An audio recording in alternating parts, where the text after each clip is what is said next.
Basi karibu katika shule ya Biblia leo tarehe 7 Februari mwaka 2021. Tuko katika mlango ule wa 15 wa kitabu wa Injili ya Yohana. Kitabu cha Yohana mlango wa 15 ni mrefu vile vile, una mistari 27. Hatutaisoma yote leo. Leo tutasoma kama mistari 8, 9, 10 hivi. Au tunaenda mbele kidogo mpaka 10 na kidogo hapo, 15 hivi. Lakini sehemu nyingine tutaimalizia ama wiki ijayo au wiki mbili zijazo. Mlango wa 15 ni muendelezo wa pale ambapo tuliona Kristo alikuwa anaongea na mitume wake. Na kama tunakumbuka kuanzia mlango wa 13 alipowaosha miguu mitume wake, alianza kuongea tu na mitume. Na ni ndani ya zile siku mbili ule usiku actually wa kuteswa kwake. Ndipo hizi sura zinatokea. Mlango wa 13 alipoosha miguu, wa 14 tuliona wiki tatu zilizopita, na leo mlango wa 15 ataendelea mlango wa 16 na mlango wa 17, afu tulisema mlango wa 18 ndipo atakaposalitiwa na kuteswa, na kuendelea mpaka mwisho wa sura wa kitabu, mwisho wa kitabu. Mlango wa 15 tutajifunza hoja nyingi, lakini hoja kubwa tunayoipata kabisa ni habari ya kuzaa matunda. Kuzaa matunda. Kuzaa matunda. Nianze tu kwa kusema kama utangulizi. Mungu ni kama Biblia inasema sisi tumeumbwa kwa mfano wa Mungu. Hakuna mtu mwanadamu anayeweza kufanya kitu ambacho hakimpi matunda akaendelea kufanya hicho kitu kwa muda mrefu. Atakiacha. Kwa mfano kama ni biashara ikawa haikupi faida, utaachana na hiyo biashara. Kama ni kazi ikawa haikuwezeshi kupata riziki yako, utaacha. Haizai matunda. Kwa hiyo kitu chote ambacho hakizai matunda, hii ni tabia ya binadamu, lakini vile ndio tabia ya Mungu. Kimsingi tabia ya Mungu sisi tumejifunza kutoka kwa Mungu. Kwa hiyo tutaona katika huu mlango wa 15 sehemu ya kwanza inaongelea jinsi Mungu anavyotegemea watu aliowaumba, watu wake waweze kuzaa matunda. Na matunda sio kusema kwamba yanazaliwa siku hiyo. Huwezi kupanda mmea au mche leo alafu kavuna matunda wakati huo. Hapana.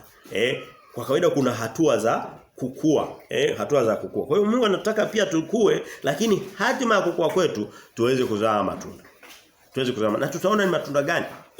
Kwa hiyo neno la Mungu halijifichi, linatuambia makusudi na maana ya kila neno au kila hoja ambayo anataka iweze kutimia katika maisha yetu. Hem, tusome kuanzia basi mstari ule wa kwanza. Kwa hiyo hoja ya kwanza tunayoiona, kwanza kabla ya kuzaa matunda tuangalie hoja ndogo iliyo kabla ya hiyo. Inasema kukaa katika Kristo ni kudumu katika neno lake. Tutaisoma katika mstari wa mlango wa 13. Kukaa katika Kristo sio kitu kingine, ni kudumu katika neno lake. Tuanze mstari wa kwanza, anasema tuanze mstari wa kwanza mpaka wa 6, anasema mimi ni mzabibu wa kweli na Baba yangu ndiye mkulima. Anatumia mifano. Kristo alikuwa anatumia mifano na mafumbo. Kila tawi ndani yangu lisilozaa huliondoa, na kila tawi lizaalo hulisafisha ili lizidi kuzaa. Mstari wa 3, ninyi mmekwisha kuwa safi kwa sababu ya lile neno nililowaambia. Bila hata kwenda mbele sana. Unasikia kwamba kitu ambacho kinasafisha watu ni lile neno. Leo hii katika vitu vilivyopungua katika makanisa ni lile neno. Kwa hiyo hawawi safi. Tutaliona. Nianzie tu hapo. Anasema ninyi mmekwisha kuwa safi kwa sababu huu mstari tutakuja kuona huko mbele baadaye kidogo. Tuendelee mstari wa 4. Anasema kaeni ndani yangu nami ndani yenu. Kama vile tawi lisivyoweza kuzaa peke yake lisipokuwa ndani ya mzabibu, kadhalika nanyi msipokaa ndani yangu. Anasema tusipokaa ndani ya Kristo, hatuwezi kuzaa. Kama vile ambavyo kama tawi haliko ndani ya mti ya mti wote, basi ile tawi linakuwa linaungua, linanyauka. Mstari wa 6, mstari wa 5 anasema mimi ni mzabibu ninyi matawi, akae ndani yangu nami ndani yake, huyo huzaa sana. Maana pasipo mimi ninyi hamwezi kufanya neno lolote. Bado ni utangulizi wa kusikia mistari, lakini anasema bila Kristo hakuna kitu tunaweza kukifanya. Leo hii binadamu tunataka kwenda peke yetu. Unajua hilo? Tunataka akianza siku aipange kivyake vyake. Lakini Kristo anasema unajidanganya ndugu yangu. Usipokuwa ndani yangu huwezi kufanya jambo lolote. Halitafanikiwa. Mstari wa 6 anasema mtu asipokaa ndani yangu hutupwa nje kama tawi na kunyauka, watu huyakusanya na kuyatupa motoni yakateketea. Ni maneno sio marahisi sana, lakini yameandikwa na Kristo. Sasa watu wanachokifanya na makanisa yao, wakishasikia maneno kidogo kama haya, huu mstari wanapaacha. Wanapaacha tu hawapasomi. Sasa hebu niulize, kwani kutokupasoma patazuia kutokea? Kwa mfano ukiona kuna sheria ngumu inakubana kule kuchukua labda karatasi yenye ile sheria ukaichana itaizuia kwamba hiyo sheria haifanyi kazi. Hapana. Mstari wa 6 anasema mtu asipokaa ndani yangu hutupwa nje kama tawi na kunyauka. Kwa hiyo ni neno la kutafakari na kulifanyia kazi. Na wewe kuamini Kristo hawezi katupa kitu ambacho hatukiwezi. Hawezi akasema kwamba mkae ndani yangu mfanye hivi na hivi, kitu ambacho watu hawatakiweza. Hapana. Ni kitu ambacho kinawezekana. Leo hii kuna watu, nitoa mfano, kuna watu unakuta kwa mfano haendi shule. Haendi shule. Sio kusema kwamba labda sio kwamba labda amekosa namna. Anakuwa hataki tu. Unasikia mtoto amekataa, amekimbia shuleni. Sasa naweza kusema mfano wake huo unahusuje? Kwamba inahitaji bidii fulani. Wale watoto wanaenda shule wanachapwa vile vile. Wakati mwingine kuna watoto wanaamka mpaka usiku saa 10, saa 11. Sasa yule ambaye anaona kwamba huko labda ni mzigo sana anapaacha, lakini wakati mwingine unakuta matokeo yanayomkuta kwenye maisha yake ni magumu sana. Amina. Kwa hiyo hata kwenda kwa Kristo unaweza ukaona ni kugumu kaacha, lakini matokeo yake sio mazuri ukilinganisha na ambavyo ungekaa katika Kristo. Kuna bidii fulani. Anasema yeyote, sehemu nyingine anasema katika Mathayo mlango wa 11, anasema jitieni nira yangu, mjifunze toka kwangu. Anasema sehemu nyingine anasema kwa maana mzigo wangu ni mwepesi, nira yangu ni nyepesi na mzigo wangu ni mwepesi na nira yangu ni laini. Kwamba ndani ya Kristo kuna mzigo fulani lakini anasema ni mwepesi. Hata maisha ya kawaida ndugu zangu mnaonisikia, hasa wakubwa, hata watoto, maisha sio kitu mama sana. Hata mtu ambaye hafanyi kazi moja kwa moja labda anaamka anaenda kuajiriwa. Unaamka nyumbani saa 12, unajikuta kazi zilizoko nyumbani tu ni ngumu sana, yani huwezi ukapata hata muda wa kulala kitandani. Ndio sio? Kazi za nyumbani ni ngumu. Tena kwa mfano kama akina baba ukisema tuzifanye ndio mbona tutashindwa kabisa. Bora huko uende huko mtaani ukafanye kitu kigumu, lakini kila mtu akishafanya ile kazi anaizoea, anajibeba, anatumia bidii ili kusudi aweze kufanikisha. Lakini ngoja sasa tuende kuangalie hizi hoja kwa undani. Na ndivyo kusoma Biblia. Hatufafanui hapa. Tunaenda sehemu nyingine kwenye Biblia ili kusudi tuweze kufafanua.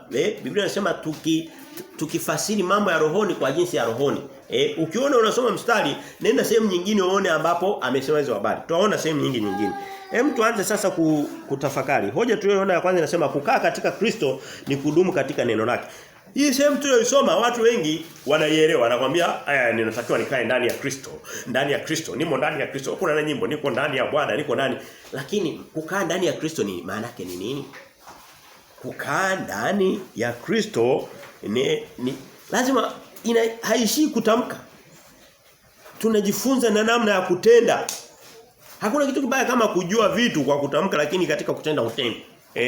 Kwa hiyo kitu cha kwanza tunachokiona kukaa ndani ya Kristo ni kudumu katika neno lake. Na kwa mstari huu na tusome tuanzie na mstari ule wa 4. Tutarudi wa kwanza na wa pili. Anasema mstari wa 4 anasema kaeni ndani yangu nami ndani yenu kama vile tawi lisivyoweza kuzaa peke yake lisipokaa ndani ya mzabibu kadhalika na ninyi msipokaa ndani yangu. Tunarudi pale kidogo lakini tunajaribu kuchimbua kidogo. Tuende ndani kidogo. Tunaenda na sehemu nyingine. Kwa hiyo tunaona kwamba ili kusudi mambo yetu yaende, ili kusudi maisha yetu ya kiroho na hata ya kimwili yaende, lazima tukae ndani ya Kristo. Sasa tuko tunatafuta maana ya kukaa ndani ya Kristo ni nini? Kwa sababu kutamka ni rahisi sana. Kutamka ni rahisi sana. Inanikumbusha watu unakuta labda mtu ni akishalewa pombe unakuta huyo ndo anajua Kiingereza, huyo ndo tajiri wa kila kitu, atajiita si mimi ndo Dangote si ndo nini, lakini sio uhalisia. Tusiwe sasa kama walevi, twende katika uhalisia, tujue nini maana ya kukaa ndani ya Kristo. Anasema tusome mstari ule wa 5. Turudi katika tumetoka 4 tusome wa 5. Anasema mimi ni mzabibu, ninyi matawi, akae ndani yangu nami ndani yake, huyo huzaa sana. Kwa hiyo tunaona kwamba tunapokaa ndani ya Kristo, bado tunatafuta maana ya kukaa ndani ya Kristo ni nini. Lakini tunaona matokeo yake. Matokeo tunayopata katika kukaa ndani ya Kristo ni kuzaa sana. Na mfano anaotoa ni kwamba ni kama tawi mti mmoja unaweza kuwa na matawi mengi. Kwa mfano chukua mti kama wa mwembe labda. Unakuwa na matawi mengi na kila tawi lina matunda mengi, lakini yote matawi yale yana uwezo wa kuwa na matunda kwa sababu yameshika kwenye shina lile. Nje ya lile shina yale matawi moja kwa moja, hata kama maembe yalikuwa yanakaribia kuiva, yatanyauka. Kwa hiyo tunaona kwamba vyote vinategemea kukaa ndani ya Kristo. Na anaendelea, turudi mstari wa kwanza mpaka wa pili pale. Anasema mstari wa kwanza na wa pili anasema mimi ni mzabibu wa kweli na baba yangu ndiye mkulima. Kila tawi ndani yangu lisilozaa huliondoa na kila tawi lizaalo hulisafisha ili lizidi kuzaa sana. Ili lizidi kuzaa. Kwa hiyo tumetoka kuona kwamba tumeshikwa katika Kristo. Lakini anakuambia haishia mimi kuwa mzabibu, kuna na baba yangu yuko pembeni. Ule mzabibu unazaa ndio, lakini anayewezesha kuzaa na yale matawi kufanya kazi yake na kuzaa ni baba ambaye yuko pembeni, ambaye yeye ni mkulima. Sasa huyu ndiye anayefanya kazi. Na anasema sasa anauangalia ule mzabibu, anataka uzae sana, na tutakuja kuona kwamba Mungu hataki vitu visivyozaa. Hataki. Na mstari huu wa kwanza, anasema mstari huu wa kwanza tu, mstari wa pili anasema kila tawi ndani yangu lisilozaa huliondoa. Sasa huyo mkulima ambaye ni baba, tawi wewe Mkristo. Watu tulioko hapa tunajiita Wakristo. Naomba watoto watulie kidogo. Tawi kila mtu anajiita Mkristo. Ukisema ni Mkristo, maana yake ni mtu aliyeshikwa katika Kristo, ni tawi la Kristo. Ndio maana ya Mkristo. Kristo yani unaitwa kulingana na Kristo ulikootesha mizizi yako. Au ulikoshikiza maisha yako. Sasa anasema ikitokea kuna tawi liko ndani ya Kristo lakini halizai, baba anapita pembeni analiangalia anasema ili tawi mbona kama limenyauka analikata. Ndiyo maana ndio mstari unaosema hivi. Ndio maana yake. Huwezi kusema kinyume na hapo. Lakini pia anaangalia akiona kuna tawi linazaa lakini kama lina vikwazo labda kuna majani yanakauka yale majani makavukavu yanayopunguza kuzaa anaanza pia kuyapogolea. Kwa lugha ya King James anasema to purge. To purge ni kama vile kuondosha vitu ambavyo vina sumbua. Kulikuwa kuna dawa zamani, ngoja nirudi nyuma kwenye. Kuna dawa zilikuwa za kienyeji. Nadhani akina watu wazima mlioko hapa mnaweza mkakumbuka. Watu wakiwa na minyoo zamani tumboni walikuwa wananyweshwa dawa. Ile dawa inaenda inamwaga minyoo yote nje ndio mingi. Kuna mtu alishawahi kuona hiyo dawa. Na dawa za hospitali zilikuwa zinaitwa purgatives. Zile dawa zinaitwa purgatives. Zinamwaga minyoo yote. Kwa sababu watu pia walikuwa wanaishi katika maisha ambayo pengine sio masafi na nini, unakuta mwili unakuwa. Sasa hivi minyoo imepungua duniani. Hata hapa Tanzania. Watu wanavaa viatu, watu wanafanya nini? Minyoo iliyokuwa inafikia katika mbolea na udongo na nini na kuingia na wananawa mikono, wanafanya nini, maji yameongezeka lakini zamani. Kwa hiyo unasema sasa mbona inahusu nini? Natumia neno purgative au kitu cha kupaji.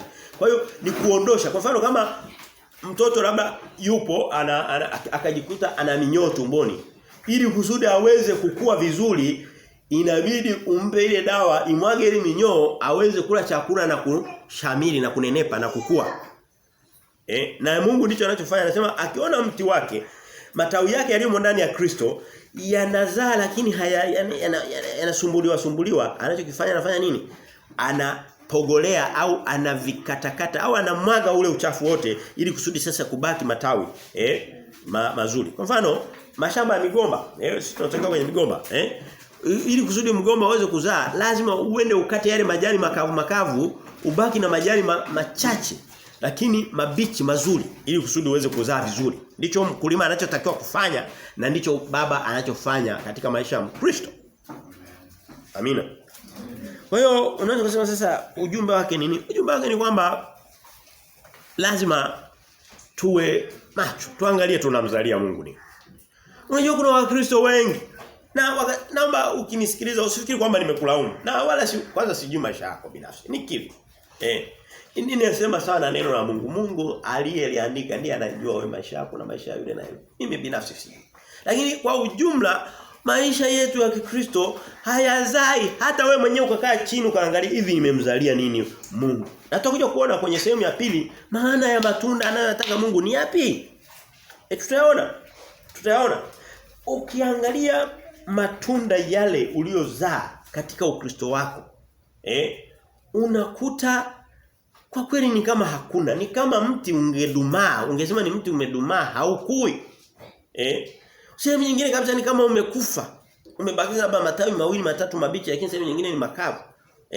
Na wote inawezekana sio wakulima wazuri lakini tumeshaona mashamba. Unakuta kuna mimea imekauka tu, yani unajiuliza hivi si bora angeangoa yote akapanda upya.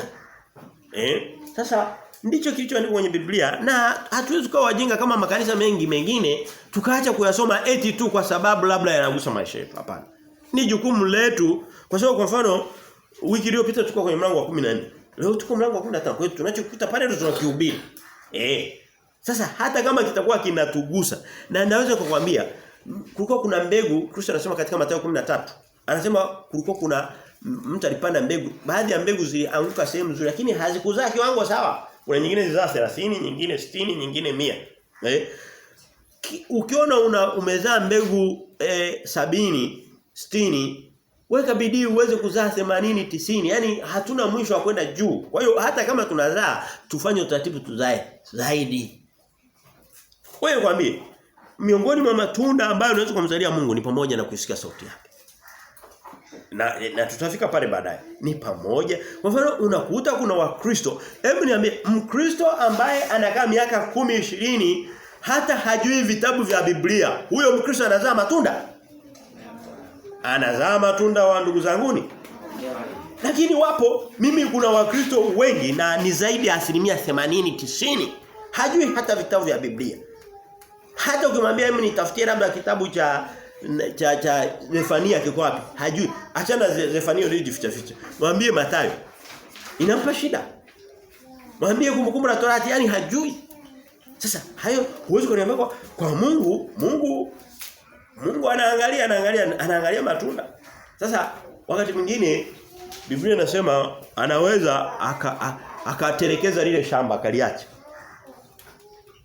Mimi naweza kusema sasa hivi miendeno ya Ukristo na makanisa ya dunia hii ni kama Mungu ameamua kuyaacha. Yani anasema lile shamba achana nalo. Siendi tena shamba. Halina linachonizalia. Na sio kwamba kaliacha moja kwa moja. Hapana, anajipanga na kuja kushughulika nalo baadaye. Kuna nyakati zinakuja. Somo la pili leo itakuwa ni muendelezo wa mfululizo wa masomo tuliokuwa tujifunza wiki 2 3 zilizopita. Tutaona kwamba kuna nyakati za hatari zinakuja na nyingine mnaziona. Haya magonjwa yanayokuja sio kusema kwamba Mungu hawezi kuyazuia lakini anayaachilia ili kusudi watu wapigwe na yale magonjwa. Sasa kwa mfano kama una shamba halizai hujawahi kupata matunda yote yale. Hata likishambuliwa na magonjwa utaenda kununua dawa ukapigilia kwenye ile shamba. Ukanyunyizie. Kwa sababu halina matunda. Kwa hiyo unaliacha tu linaliwa na wadudu, na parare, na madumadu, na nzige. Amina. Wapendwa, hili ni somo gumu sana kweli. Pana. Ukisikia linakuwa gumu, ujue kwamba ni maana Mungu anatutaka tufanye nini. Hebu niulize. Watoto wanapoenda kusoma shuleni, maana Biblia inatutaka tuwe kama wanafunzi wa Kristo, anatutaka wanafunzi. Ni nini kizuri? Ni kila siku wao wanafundishwa yale masomo marahisi tu, bwana au ni pamoja tufundishwe na vitu vigumu. Shule nzuri ni zile zinafundishwa vitu vigumu ili kusudi watoto waweze kufaulu. Na hivi sio vitu vigumu, hivi ni mafundisho ya Yesu Kristo katika Yohana, kitabu ambacho kinatakiwa kisomeke sana na Wakristo. Kuna Mkristo na kuhakikishia leo hii wa Kristo hata walimu wao wa madini zao hizo. Ukimuuliza Injili ya Yohana Mungu anasema nini katika kile? Yaani hana taswira ya kile kitabu. Akitaka kwenda kufundisha anaenda tu mle anafanya kama vile anaokoteza. Hajui. Huwezi kumuuliza hivi labda Lazaro alifufuliwa katika mlango wa ngapi na Mungu alikuwa anafundisha nini pale? Hajui. Hawezi kuambia ni mlango wa 11. Hawezi kuambia yule kipofu. Ni somo kubwa sana maisha yetu ya upofu. Ukimuuliza huko mlango hajui na hata hiyo sura hajui kama imo katika kitabu cha na ni mwalimu wa dini. Hapana. Hatuwezi tukaishi kwa kutokuzaa matunda. Mungu hata lakini tukimzalia matunda anasema anashughulika na sisi, anatutengeneza kusudi tuweze kuzaa zaidi. Hakuna kitu kizuri kama kitu kinachozaa. Hebu niulize akina mama. Akina mama ambao ikitokea labda wengine wanafungwa matumbo na Mungu kwa makusudi yake. Mama akitokea mtu ameingia kwenye ndoa, ameoa, ameolewa. Akishindwa kuzaa, ile ndoa inakuwa tamu sana. Sasa hiyo ni mwanadamu. Unakuta inakuwa chungu. Na tena sio kosa lake kwa sababu kufunga na kufungua tumbo. Siku hizi ni makosa yao kwa sababu unakuta ameshatoa mimba zimeisha zote. Kwa hiyo anapoitafuta sasa inakuwa ishaisha. Hakuna. Haipo. Lakini tuchukulie kwa mfano imetokea tu kwa sababu ni mapenzi ya Mungu. Bado unakuta inaleta ugomvi. Kwanza hilo nalo ni kosa. Kwamba hazai matunda, hana uzao, sio kosa lake. Na yamkini kosa ni la huyu, maana ni mambo mengine lakini twende katika matunda ya Kristo. Nilikuwa natoa mfano wa mambo ambayo ni mepesi kueleweka. Anasema katika kwa hiyo tumeona lile tawi lisilozaa Baba analiondoa. Mungu analiondoa. Na lile linalozaa Biblia inasema analipogolea. Pale kwenye Biblia King Kiswahili ametumia neno gani? Analisafisha. Mlango mstari wa 2. Anasema kila tawi ndani yangu lisilozaa uliondoa. Hilo lisilozaa linaondolewa, Na kila tawi lizaalo lisafisha.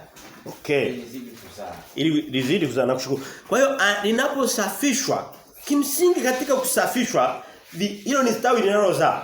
Huyo ni Mkristo ambaye anasoma neno la Mungu. Ni Mkristo anaye asiyekosa ibada. Ni Mkristo ambaye ana uwezo wa kuchukua injili akampa na mtu mwingine, akatoa ushuhuda wa Kristo, maisha ya Kristo. Ni Mkristo ambaye kama ni baba anaongoza nyumba yake, watoto wake, anawafundisha kweli ya Mungu. Leo hii nyumba nyingi watoto wanakuwa hawajafundishwa chochote, alafu wanakuwa na tabia mbaya. Watoto wengine wanaanza kuwa siku hizi kuna watoto anakuwa mchawi ana miaka 5, ndio sio? Wengine tena unakuta sio uchawi aliotoa nyumbani. Mtoto tu ameachiliwa anaenda huko, wengine anafundishwa huko tu mitaani. Sasa Mkristo huyo mzazi aliyemzaa na bado yuko hai, huyo mtoto hawezi kama mchawi katika umri huo, ukaniambia kwamba huyo ni mzazi anazaa matunda. Huyo anakuwa anazaa matunda? Hapana. Sasa huyo unaweza kukuta Mungu anamuondoa kulingana na neno la Mungu. Leo hii kuna watu wengi. Sasa niliwahi kutoa mfano, niliwahi kufundisha nafikiri wakati tunasoma mlango wa 25 alipokufa Ibrahim kwenye kitabu cha Mwanzo. Leo hii kuna wanaume wengi wanakufa kabla ya muda. Wanakufa tu nasikia miaka 50 60 wameondoka. Ni kwa sababu ni tawi lisilozaa. Anafanya nini? Watoto wake wamebebeshwa mimba wakiwa bado nyumbani kwake. Wavulana wake wamekuwa mashoga. Wamekuwa vibaka. Na wengi ni makanisani. Leo hii nenda kaangalia watoto wanaoitwa wachungaji. Ni wameharibikiwa kabisa. Huwezi kuniambia kwamba kuna mtoto wa mchungaji ambaye ana unafuu kulinganisha na mtoto hata wa mtaani. Na nena uongo. Kweli tupu. Yaani naongea kwa ujasiri kwa sababu naongea ukweli.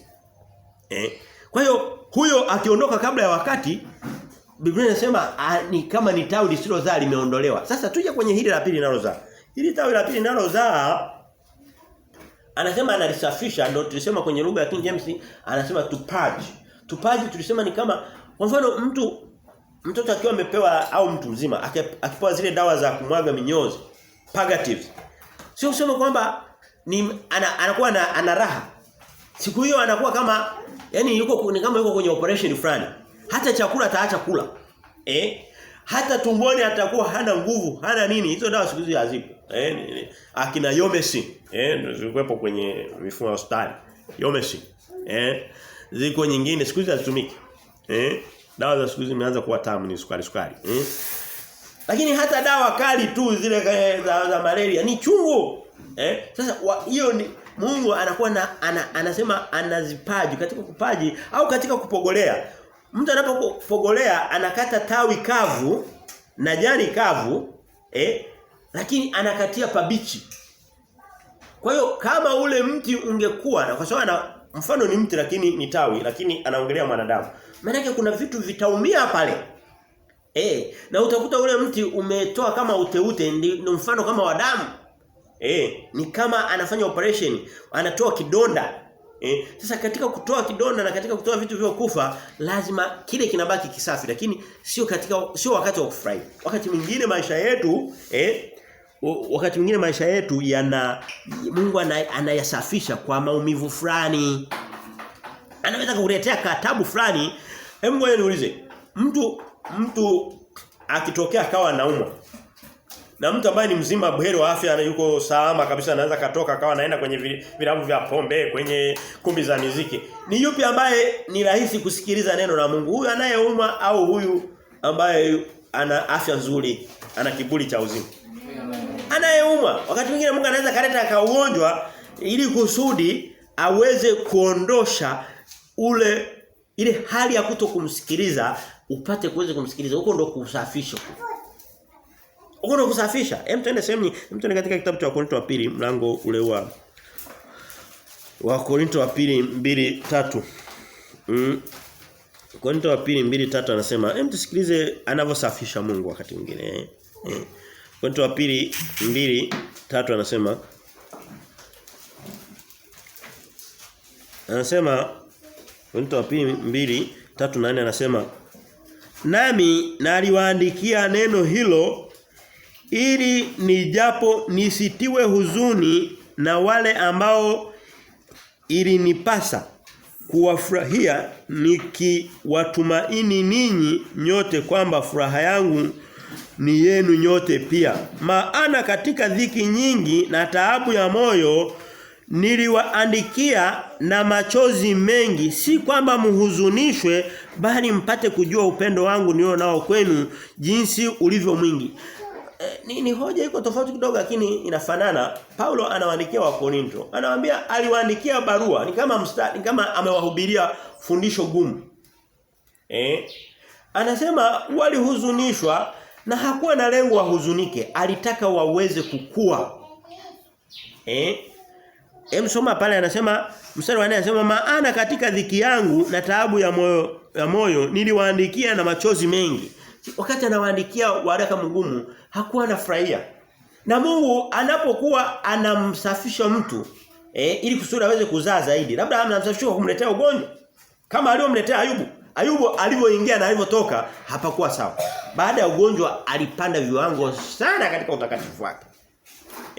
Sehemu nyingine Daudi anasema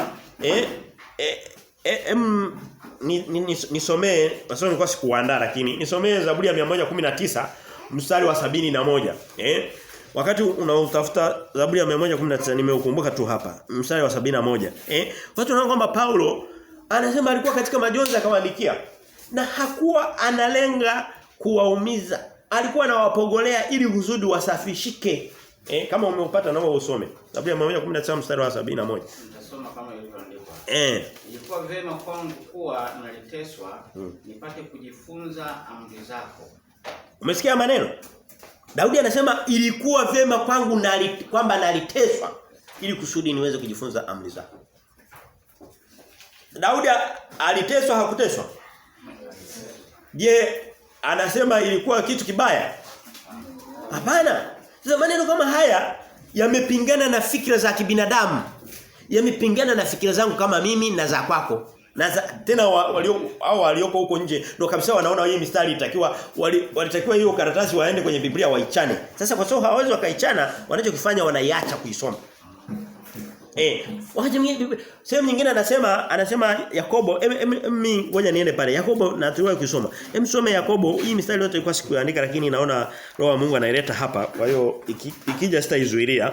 Anasema Yakobo mlango ule wa kwanza, mwanzo ni kabisa. Yakobo mlango wa kwanza mstari ule wa pili anasema hivi. Yakobo 1 mwanzoni tu pale, Mstari wa pili anasema ndugu zangu yahesabuni ya kuwa ni furaha tupu mkiangukia katika majaribu mbalimbali. Anasema hesabu kwamba ni furaha tupu. Maana kama ni tawi likiwa liko linapogolewa linaondolewa ile minyoo kwa maumivu wakati mwingine hata kutokula chakula ajue kwamba ni furaha kwa sababu matokeo yake anaenda kuzaa sana, anaenda kuwa na afya nzuri. Na mkulima ambaye ni baba yuko anashughulika na maisha yako. Hakuna kitu kizuri kama Mungu akishughulika na maisha yetu. Kwanza wakati anashughulika na maisha yako, anakusafisha, ujue kwamba shetani haweza kaingia pale.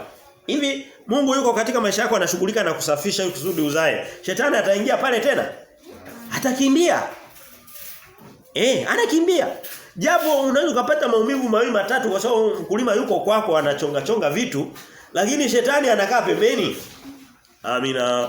Kwa hiyo tunayaona ni maneno ya Mungu ya matumaini japo kwa lakini tukienda kwenye makanisa nakwambia Bwana anaenda inuka ukaangaze. Hakusomei neno lolote.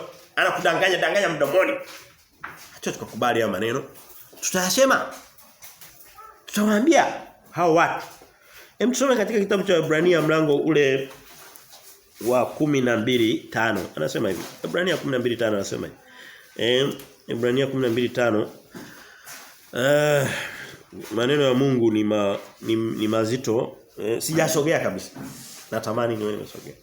Lakini nisema nifukie twende hata leo.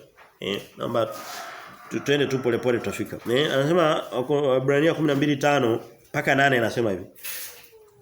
Waebrania 12:5 mpaka 8 anasema hivi. Tena mmeyasahau yale maonyo yasemayo nanyi kama kusema na wana, yani wanao watoto. Mwanangu usiyadharau marudia ya Bwana wala usizimie moyo ukikemewa naye, maana yeye ambaye Bwana ampenda humrudi. Kiswahili anachokitumia cha kurudi maana yake ni kama kumwadhibu au kumnyosha. Kurudi ni kumrudisha katika mstari kwa gharama lakini anasema sehemu nyingine anasema mrudi mwanao akiwa bado kuna tumaini. Kumrudi maana yake ni sio kumwacha tu hivi. Maana yake unamrudisha, unamnyosha. Maana yeye ambaye Bwana ampenda humrudi naye humpiga kila maana amkubalie kulingana na neno la Mungu. Mtu ambaye Bwana anamnyosha, anamrudi ni mtu ambaye Bwana anampenda. Kama ni shamba ambalo anashughulika nalo. Leo hii kuna makanisa ambayo Mungu hashughuliki nayo. Wanaenda wanahubiri uongo, wanahubiri chochote, anawaacha. Haleti chochote, lakini anasema kuna dhiki kuu inakuja. Kuna magonjwa yanakuja. Kuna makorona yanakuja. Na yalishafika mengine na machanjo yake. Sasa tufike sehemu fulani tuweze kujua sauti ya Mungu. Shetani atakuja akwambie vitu vizuri. Msikiliza. Shetani atakuja akwambie vitu vizuri. Shetani kwa mfano Mungu alikuwa amemwambia Eva. Alimwambia Eva anasema na Adamu anasema kwanza Mungu hatuzuii vitu vingi. Anasema mnaweza mkala hayo, mnaweza mkala kila tunda lakini kuna tunda moja tu. Kuna mipaka ni mawake. Ninyi sio Mungu. Wanadamu kuna sehemu akaweka mipaka. Shetani akasema huyu Mungu hawapendi huyu. Hajataka mfanikiwe sana. Nenda mkale kila kitu. Wakala. Yaliyowapata sio mazuri. Sauti ya shetani muda wote inatuvutia vitu vinavyoonekana ni vizuri lakini mwisho wake ni maangamizi. Yes. Kwa hiyo unapokuwa unaenda kuambiwa, haya hebu angalia mazao ya makanisa ya sasa hivi. Zao lao ni nini? Ni uasherati, ni uchafu. Ni kuvunja amri za Mungu moja baada ya nyingine.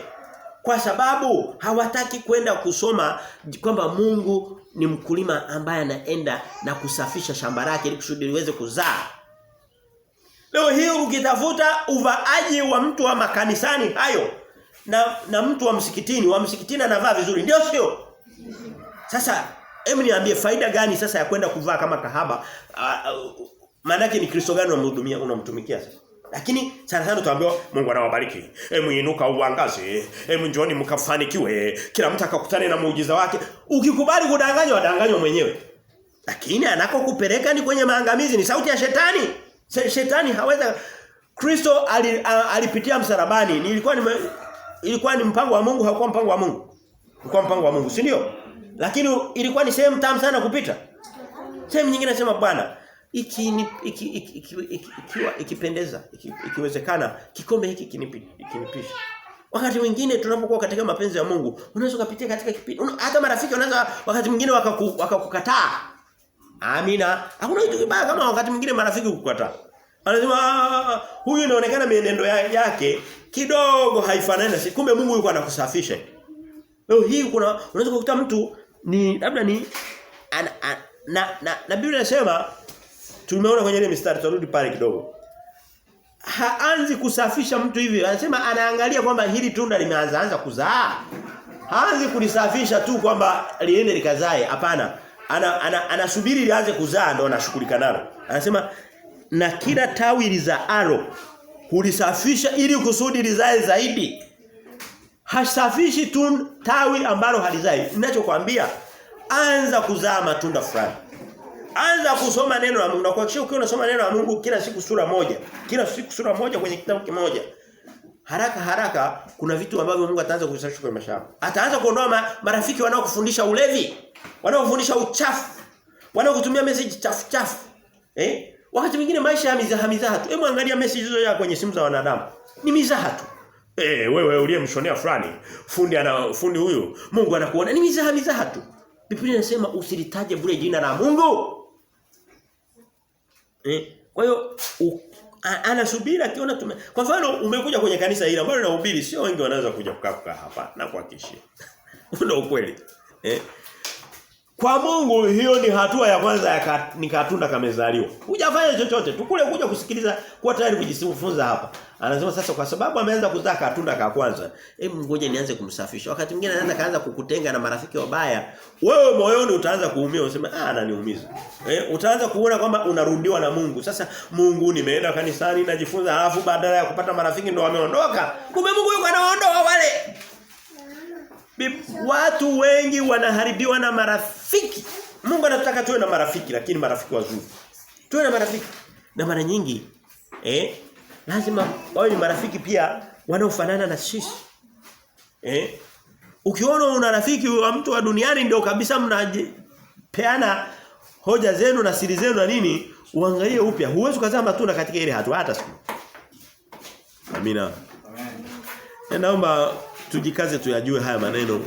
Hadi mwingine sio marahisi. Unajua ningeweza kuja hapa nikamwambia Bwana nawapenda na nini. Ninaweza kwa kweli. Sio kama sijui. Lakini sitafika mbali.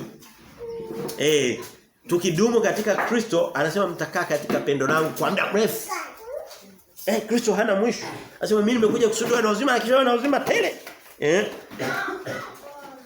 Hiyo Mungu anasema mstari wa 6 Waebrania 12 anasema maana yeye ambaye Bwana ampenda kumrudi ni kama kumwadhibu na kumnyosha na wakati mwingine na kumtia kama huzuni. Kwa mfano Paulo tunamwona amewaandikia wa Korinto, amewaandikia barua yenye huzuni. Kama ni kuhubiri amehubirisha vitu hajawaambia Mungu anaenda kuwapa na nakuishia hakuna kitu Mungu ambacho. Mungu anawapenda wanaye, atawabariki kwa baraka zake zote. Hakuna kitu kilichopungua. Sio lazima uje udanganywe. Mungu unapozaa matunda, yale matunda sehemu yake kubwa wewe mwenyewe utafaidi. Anaendelea katika Waebrania mlango ule wa 12 mstari wa 11 anasema hiyo 11 anasema hivi. Kila adhabu wakati wake inaonekana kuwa ni si kitu cha furaha bali cha huzuni, lakini baadaye huwaletea wao waliozoezwa nayo matunda ya haki yenye amani. Anasema tunapopitia katika vitu fulani vya maumivu, wakati mwingine ni vitu ambavyo vinaumiza. Anasema baadaye inakuja kuleta matunda mazuri. Matunda mazuri.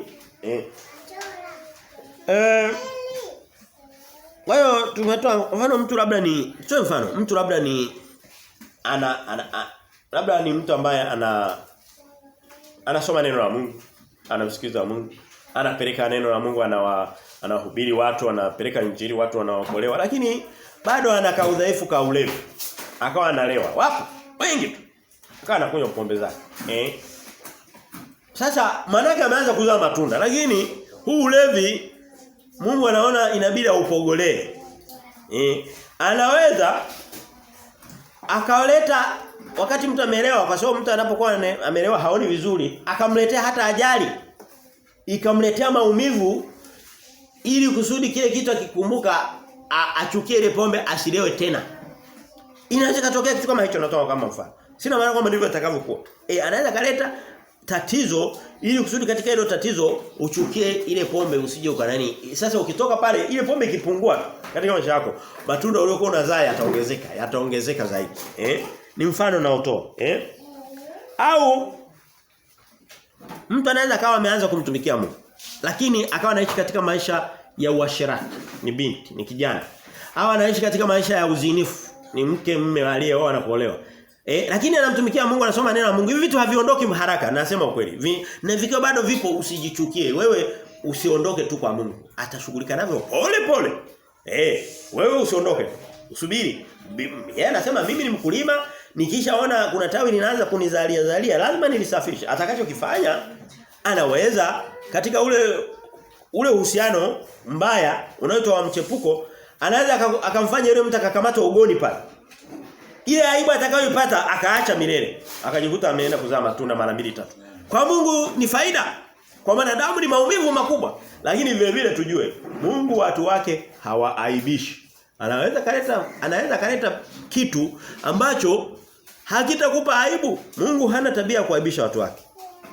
Anaweza hata kukuletea ndoto mbaya usiku ambayo hakuna atakayeiona, ikakuogopesha usirudi tena pale. Hata hicho kitu ambacho ulikuwa ukamatiwe kule, anaweza asikilete katika uhalisia, lakini akakuletea ndoto halisi. Ukaiona utakavyokamatwa, utakavyoaibika, utakavyopelekwa, ukatembezwa barabarani uchi, ukasema hapana, hii kitu sifanye tena. Kwa sababu hataki uaibike. Mungu hataki tuaibike. Na ndiyo sababu kuna watu wanakuambia tutakapofika mbinguni makosa yote tuliyofanyia video zitaletwa, utaonyesha wewe ulikuwa unafanya nini. Biblia inasema makosa yenu yote mkishaniamini nitasahau, nitayatupa nyuma ya kisogo changu. Matendo yako yote uliyotenda, mtu aliyemwamini Yesu Kristo ukalisikia neno ukaliamini na kulikiri, hayo maneno hayataletwa mbele ya Mungu milele. Anasema nitazisahau zote kwa sababu hataki ile aibu ikukute mtu wake. Ila maumivu anaweza kayaleta mawili matatu.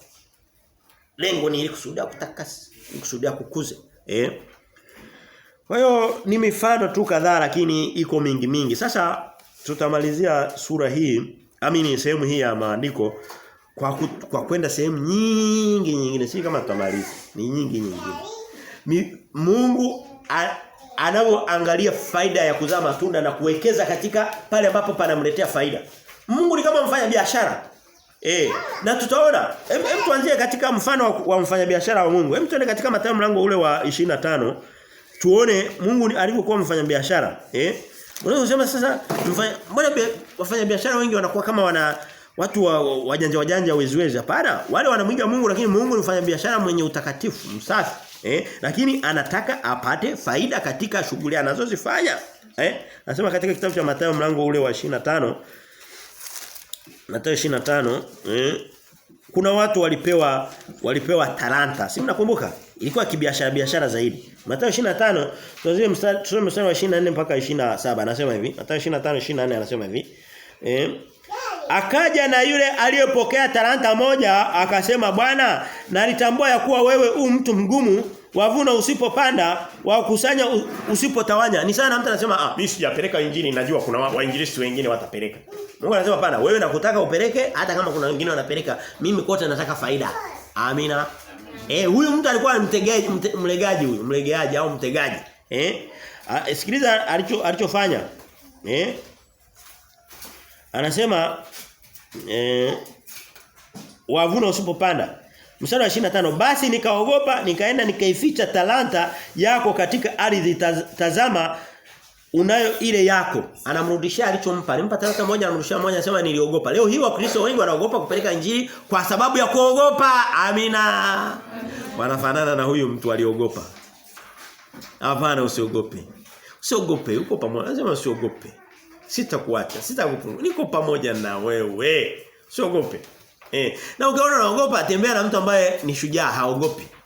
Kama unaogopa kupeleka injili, njoo tutembee pamoja, utaona. Hatuogopi popote. Sitaogopa mabaya.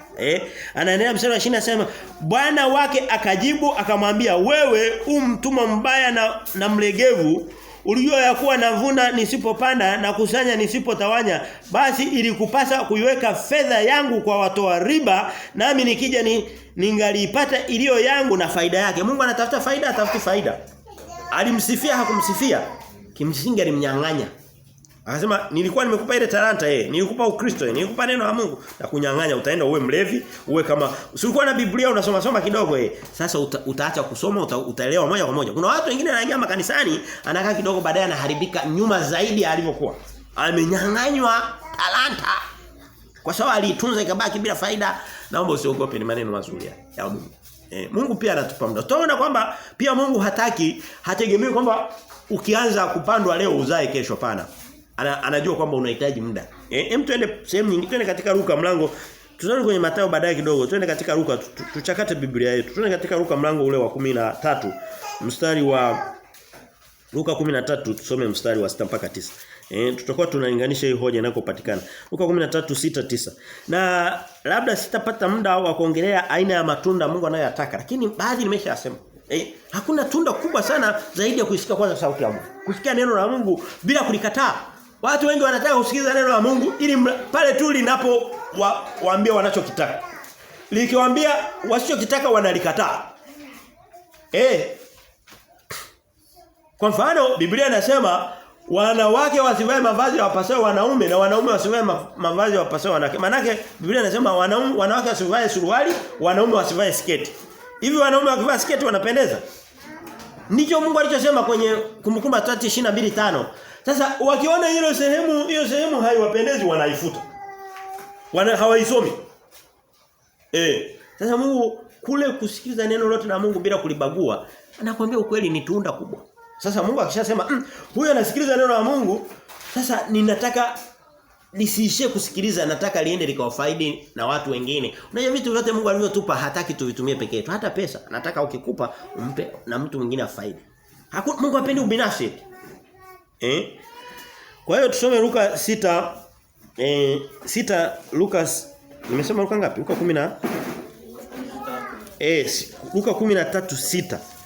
Luka 13:6 anasema hivi.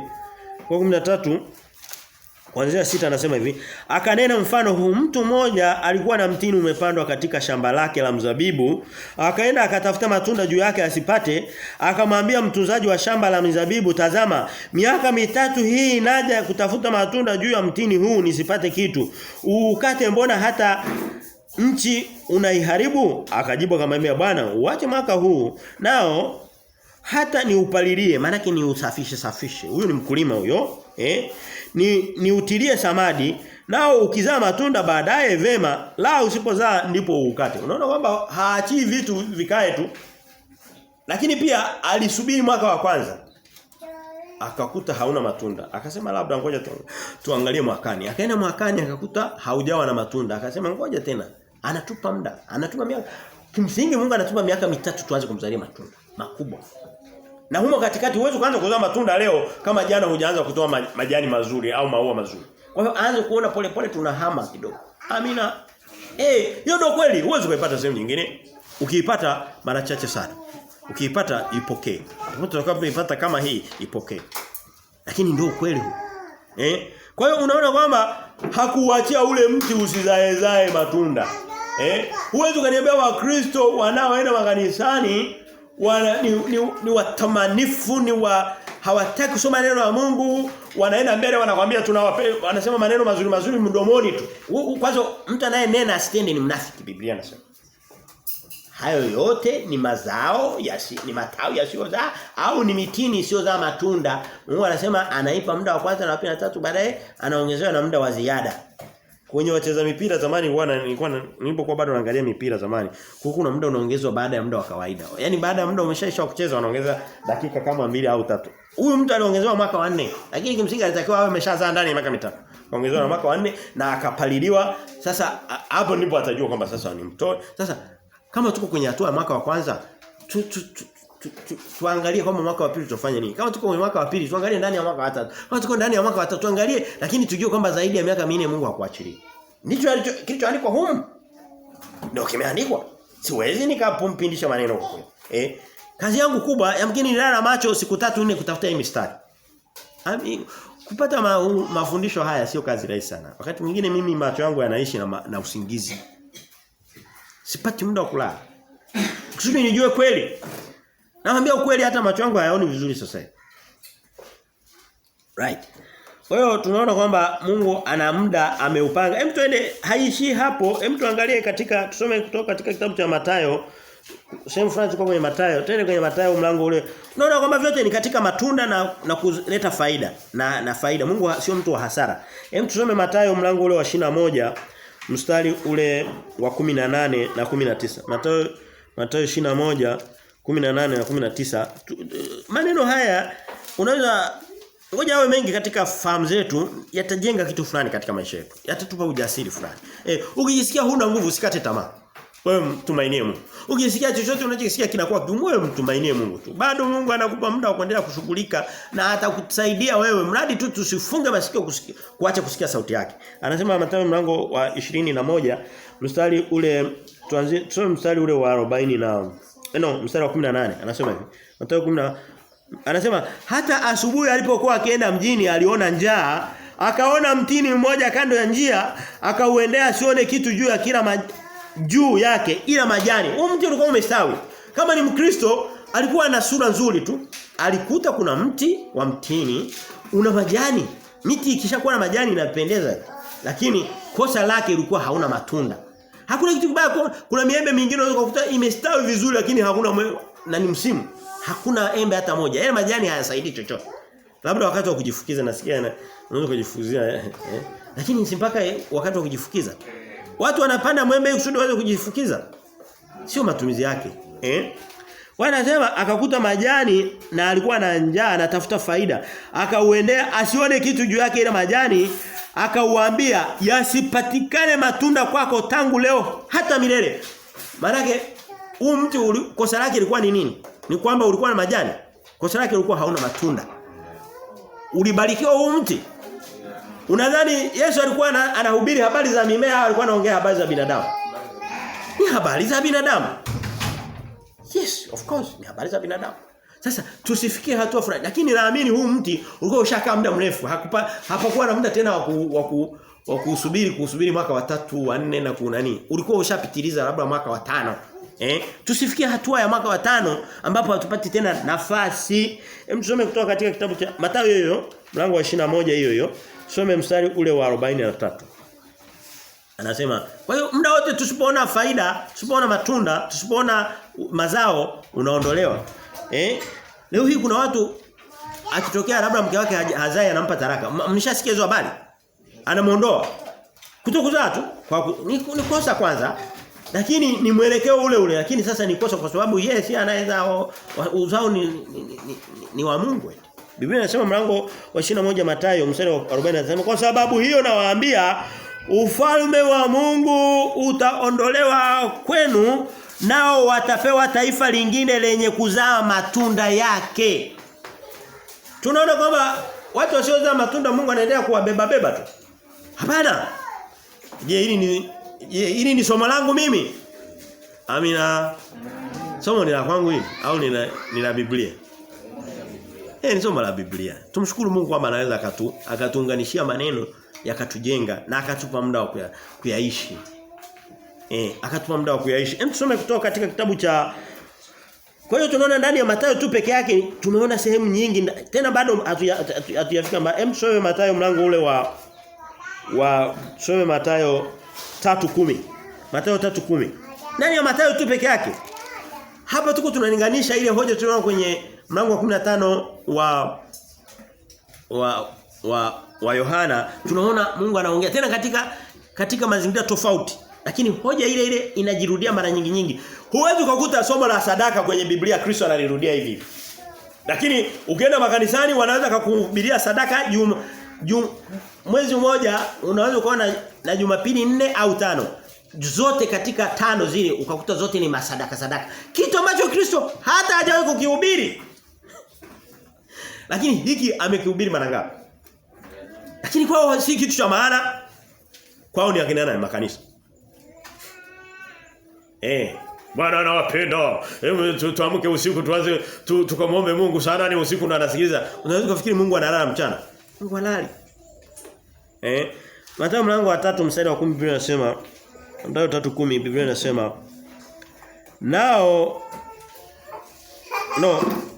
Mathayo 3:10 Biblia inasema sikiliza anasema. Anasema na shoka limekwisha kuwekwa penye kimsingi Biblia yako imeandikwa mashina lakini King James inasema penye mizizi. So ukitaka kung'oa kitu hukati shina unakata mizizi. Ukitaka kuondoa kitu kwa sababu ukikata shina si mti utachipua tena. Sasa hiyo ni Biblia ya Kiswahili ambayo imekosewa. Biblia King James ya kweli sio pitia kwenye mikono ya hawa haribuji. Inasema kwenye mizizi. Anasema na shoka limekwisha kuwekwa penye mizizi ya mti. Basi kila mti usiozaa matunda mazuri hukatwa na kutupwa motoni. Hii hoja inatofautiana na hoja ya Kristo. Amina. Naomba usiogope, Mungu haendi kufanya hivi vitu. Na mimi ninayokuambia sio sema kwamba nimemzalia Mungu matunda sana. Usifikiri kwamba nimemzalia Mungu sana matunda, hapana. Matunda yangu labda ni mawili. Mungu anataka nizae matunda 100 hapa nilipo. Lakini siogopi, kazi yangu hakuna kitu kizuri kama Mungu anapendezwa na ile roho ya kumsikiliza na kukubali. Anasema mimi watu wanaopendezwa na katika Isaya mlango wa 66 mstari wa 2. Anasema ni wale watu ambao wanalisikia neno langu sio wanalidharau wanakulitetemekea. Wala hajasema na kulitenda. Kulitenda ni hatua ya pili lakini kitu cha kwanza unalikubali na kulitetemekea. Hicho ndicho anachopendezwa nacho cha kwanza. Makanisa hayafanyi hivyo. Hayalitetemekei yakiona neno badala ya kulitetemekea wanalifuta kwenye mipango yao. Wanabaki na Zaburi ya 23. Bwana ndiye mchungaji wangu. Sitapungukiwa na kitu. Ndio maneno yao haya. Hapana. Kristo hachezewe. Mungu hazihakiwi. Kwa hiyo unaona kwamba hata huyu ni Yohana alikuwa anahubiri tofauti na Kristo lakini neno la Mungu ni moja linatoka kwa Roho Mtakatifu mmoja. Anasema mstari wa 10 na shoka limekwisha kuwekwa penye mizizi ya miti basi kila tunda lisozama kila tawi lisilozaa Mungu anaangalia. Tawi lisilozaa analiondoa. Mti usiozaa anaondoa. Lakini vile naomba nikwambie nimeshasema Mungu ni mwenye rehema. Anaangalia wakati mwingine je, huu mti ni mzuri umepandwa kwenye kanisa la namna gani? Ni kama mti umeupanda jangwani hata kama ni mche mzuri tena mpya tena ule uliotengenezwa kutoka katika kampuni za mbegu nzuri uende ukapande jangwani unategemea utazaa lakini wewe umepandwa kwenye penye mbolea tulioko hapa ni kwenye mbolea tunaona kwa sio wengi lakini ni mbolea hii ni shamba linalozaa na mbegu nzuri lazima lakini makanisa mengine unakuta ni jangwa tupu hakuna kweli ni kukusanya sadaka na kudanganyana na kufanya uchafu alafu utegemee kuzaa matunda Mungu anasema basi nitaacha tu haya matunda ni kwa muda anasema tumeona katika Mathayo mlango ule wa 21 mstari mlango wa 3 twende Mathayo 5 sehemu nyingine analinganisha anatoka kuwa matunda anaita chumvi hoja ni ile ile mstari wa 13 anasema ninyi ni chumvi ya dunia lakini Mathayo 5:13 ninyi ni chumvi ya dunia lakini chumvi ikiharibika itatiwa nini hata ikolee haifai tena kabisa ila hutupwa nje na kukanyagwa na watu unaona hoja ni ile ile kitu ni chumvi ni tawi kama haifanyi kazi yake anaiondosha inatupwa nje kwa hiyo tunaweza kusoma sehemu nyingine lakini tumalizie kwenye Agano la Kale hoja hii tuimalizie. Tusome kwenye Agano la Kale. Tusome mlango ule, tusome Ezekiel mlango wa 15, tumalizia na Isaya. Ezekiel 15:2 anasema hivi. Ezekiel 15 hoja ile ile ya mti na mzabibu. Ezekiel 15 Tuanzie mstari ule wa kwanza na wa pili pale. Ezekiel 15. Anasema hivi. Neno la Bwana ikanijia na kusema, mwanadamu, mzabibu una sifa gani kuliko miti mingine, au tawi la mzabibu lililokuwa kati ya miti ya msituni? Je, mti wake waweza kutwaliwa ili kufanya kazi yoyote? Watu waweza kufanya chango kwa huo ili kutundika chombo chochote? Tazama, watupwa motoni kwa kuni, moto umeteketeza ncha zake zote mbili, nao umeteketea katikati. Je, wafaa kwa kazi yoyote? Unaona hoja ni ile. Alikuwa na mzabibu. Lakini anakuambia kama usifake ni nini? Maana yake ni kuzaa zabibu. Ndio sababu mtu akienda shambani unakuta kuna mimea mingi, lakini unaenda unaharibu ile mimea ambayo haizai, ambayo ndio inaitwa magugu, ili kusudi mimea ibaki peke yake inazaa matunda. Anasema mzabibu unaendelea kuwa shambani na kuharibu magugu yaliko pembeni, kwa sababu kazi yake ni kuzaa matunda. Na wenyewe usipozaa matunda kama magugu, vile vile nao unatupa vile vile.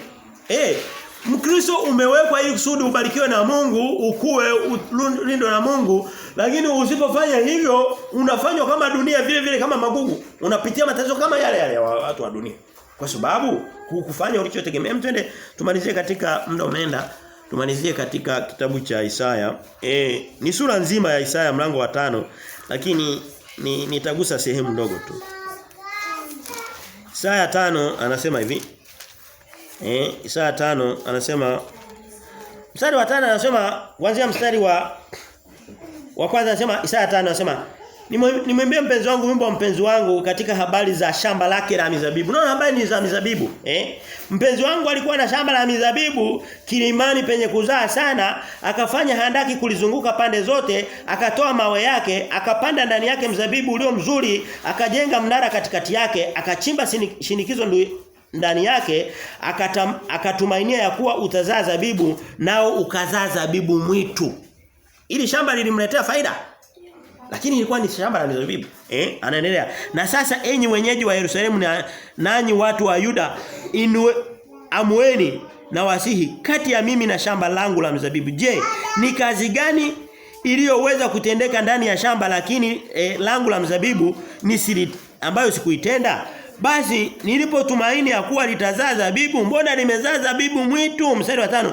Haya basi sasa nitawaambieni nitakalo litenda ndani ya shamba la mzabibu. Nitaondoa kitaru chake, nalo litaliwa, nitabomoa ukuta wake, nalo litakanyagwa, nami nitaliharibu, wala halitapogolewa wala kulimwa, bali litamea mbigiri na miiba, nami nitaamuru mawingu yasinye mvua juu yake.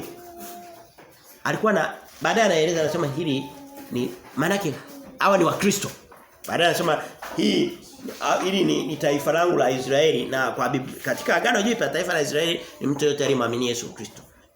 Ndio maana ya agano jipya. Agano jipya ilifanyika kati ya mioyo ya watu waliomwamini Yesu Kristo na kuwa taifa, nasema ndio uzao wa Israeli, ndio uzao wa Ibrahimu.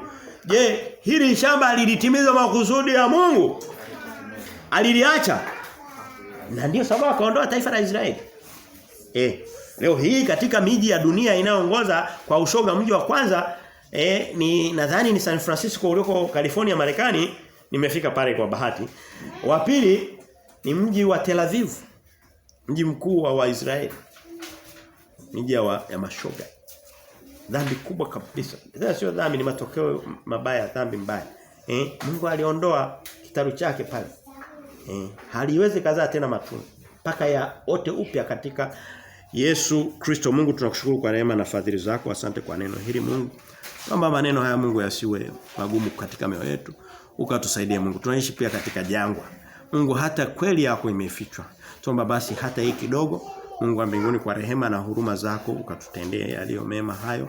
Mungu, na sisi uangalie udhaifu wetu Mungu. Usitutende sawa sawa na matendo yetu mabaya Mungu. Badala yake Yesu Kristo tuhurumie. Hurumia wanaotufuatilia kutoka mbali, pia wanaopenda kusikia kweli hii. Na kanisa lako Mungu, angalia yote yaliyoko katika maisha yao, wahurumie ili kusudi Mungu ukatuongoze tukakuzalia matunda yanayokupendeza. Kristo, tunakushukuru katika jina la Mungu Baba na Mungu Mwana, Mungu Roho Mtakatifu. Ameni yote na kupokea. Amen.